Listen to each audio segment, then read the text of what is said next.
Hello दोस्तों, dictation start होगी 3 second बाद।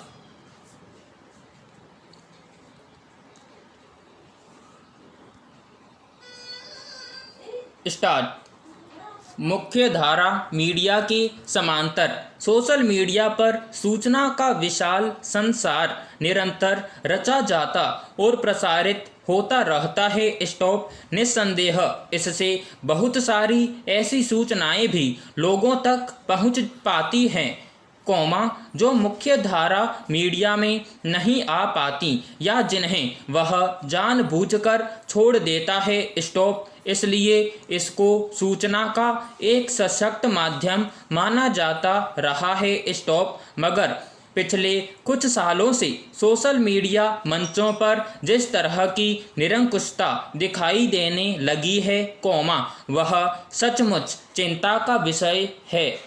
स्टॉप। चूंकि सोशल मीडिया पर अपना खाता बनाने या न्यूज चैनल चलाने के लिए किसी प्रकार का लाइसेंस लेने या किसी कानूनी प्रक्रिया से गुजरने की ज़रूरत नहीं होती, इसलिए बहुत सारे लोगों ने इसे अभिव्यक्ति के सहज माध्यम के रूप में अपना लिया है। स्टॉप। इनमें ऐसे लोगों की भी संख्या बहुत बड़ी है, जो किसी दलगत विचारधारा, धार्मिक मान्यता, सामाजिक रूढ़ि आदि के वशीभूत होकर नफरत फैलाने की मंशा से फर्जी सूचनाएं घड़ते और परोसते रहते हैं। स्टॉप। अनेक निजी चैनलों पर सांप्रदायिक रंग देते हुए सामग्री परोसी जाती है। स्टॉप। इसे लेकर सर्वोच्च न्यायालय में एक याचिका दायर की गई थी,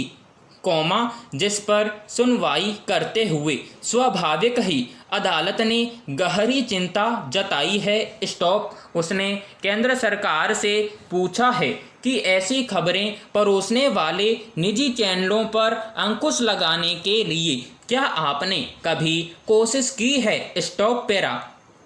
हालांकि फर्जी खबरों पर अंकुश लगाने के मकसद से केंद्र सरकार ने यूट्यूब आदि पर चलने वाले निजी चैनलों पर निगरानी रखने का एक तंत्र विकसित करने का इरादा जताया था, मगर उसमें पारदर्शिता न होने के कारण सर्वोच्च न्यायालय ने कहा था कि केवल सत्ता के विरोध में आवाज उठाने वाले लोगों पर अंकुश नहीं लगाया जा सकता। स्टॉप। फर्जी, वेमनस्यतापूर्ण और सांप्रदायिकता फैलाने वाली और सरकार की नीतियों, फैसलों आदि की आलोचना करने वाली टिप्पणियों, विचारों में अंतर करने की जरूरत है।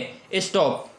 फर्जी खबरें कभी एक स्वस्थ समाज के विकास में सहायक नहीं हो सकती। स्टॉप। उनसे समाज में नफरत और हिंसा को ही बढ़ावा मिल सकता है। स्टॉप। सरकार की आलोचना स्वस्थ लोकतंत्र की निशानी है। स्टॉप। मगर चूंकि केंद्र सरकार जिन नियम कायदों के जरिए फर्जी खबरों पर नकेल कसना चाहती थी, उसमें सरकार के आलोचक चैनलों को सबक सिखाने की मंशा अधिक थी, इसलिए सर्वोच्च न्यायालय ने इससे संबंधित नियम कायदों को व्यवहारिक बनाने को कहा था। स्टॉप। हालांकि तब अदालत ने जोर देकर कहा था कि मीडिया, प्रिंट, इलेक्ट्रॉनिक और सोशल मीडिया को अधिक जिम्मेदारी से अपने कर्तव्यों का पालन करने की जरूरत है,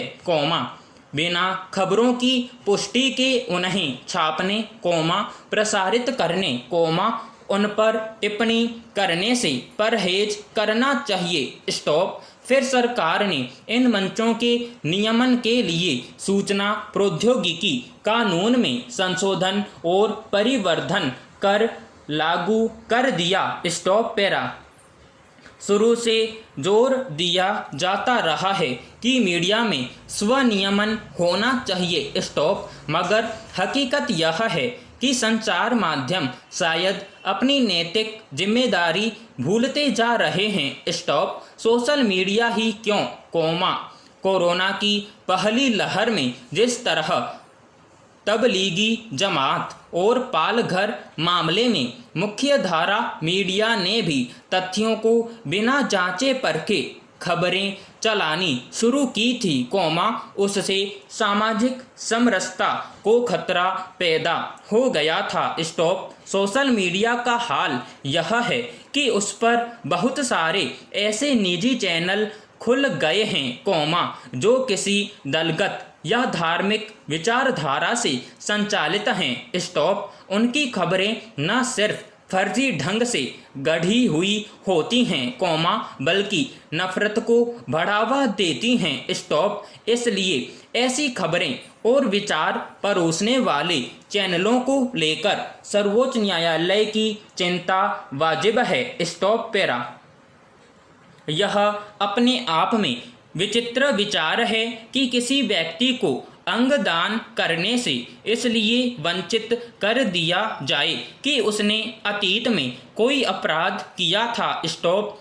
न इसे कानूनी कसौटियों के मूल्यांकन के आधार पर उचित माना जा सकता है, न मानवीय दृष्टिकोण से। स्टॉप। लेकिन केरल में यह मामला एक विडंबना के तौर पर सामने आया था कि वहां अंग प्रत्यारोपण प्राधिकरण समिति ने एक व्यक्ति की आपराधिक पृष्ठभूमि के आधार पर उसके अंगदान के आवेदन को खारिज कर दिया था। स्टॉप। निश्चित तौर पर यह फैसला विरोधाभासी विचारों और पूर्वाग्रहों से संचालित था, जिसमें किसी व्यक्ति के बारे में प्रचलित धारणा के मुताबिक मान लिया जाता है कि उसका सभ्य और मानवीय दुनिया में कोई उपयोग नहीं रहा। स्टॉप। जबकि अपराध और दंड की समूची व्यवस्था का मूल सुधार की बुनियादी पर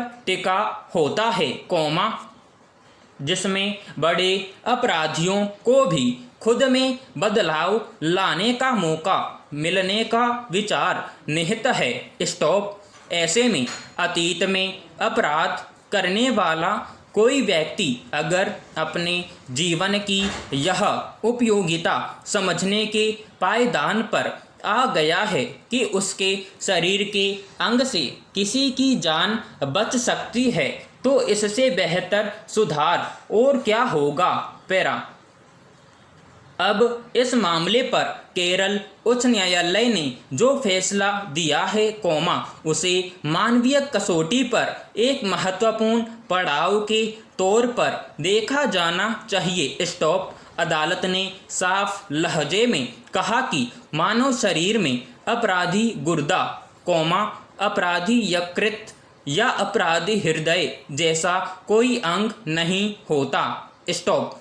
किसी गैर आपराधिक पृष्ठभूमि वाले व्यक्ति और आपराधिक इतिहास वाले व्यक्ति के अंगों में कोई अंतर नहीं होता है। स्टॉप। हम सभी की रगों में इंसानी खून ही दौड़ रहा है। स्टॉप। जाहिर है, अदालत की यह टिप्पणी व्यक्ति के सार्वजनिक व्यवहार और उसके शरीर की प्राकृतिक बनावट को उसके वास्तविक संदर्भों में समझने की कोशिश है। स्टॉप। यह ध्यान रखने की जरूरत है कि अगर कोई व्यक्ति आपराधिक वृत्तियों में लिप्त रहता है तो यह उसकी संगति, मानसिकता और विचार के कारण होता है। स्टॉप। इसमें उसका शरीर या उसके अंग केवल संचालित पुर्जे की भूमिका में होते हैं।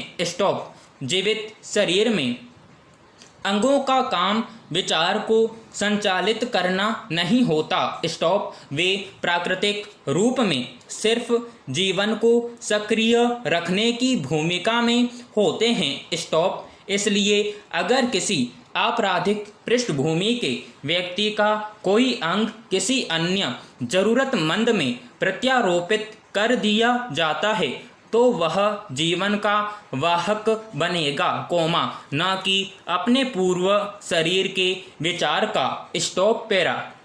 यों भी अंग प्रत्यारोपण से संबंधित 1994 के अधिनियम या इसके तहत बनाए गए मानव अंगों और ऊतकों के प्रतिरोपण नियम 2014 के प्रावधानों के मुताबिक किसी दाता का पूर्व में आपराधिक पृष्ठभूमि का होना अंगदान से वंचित किए जाने का मानदंड नहीं हो सकता। स्टॉप समाप्त।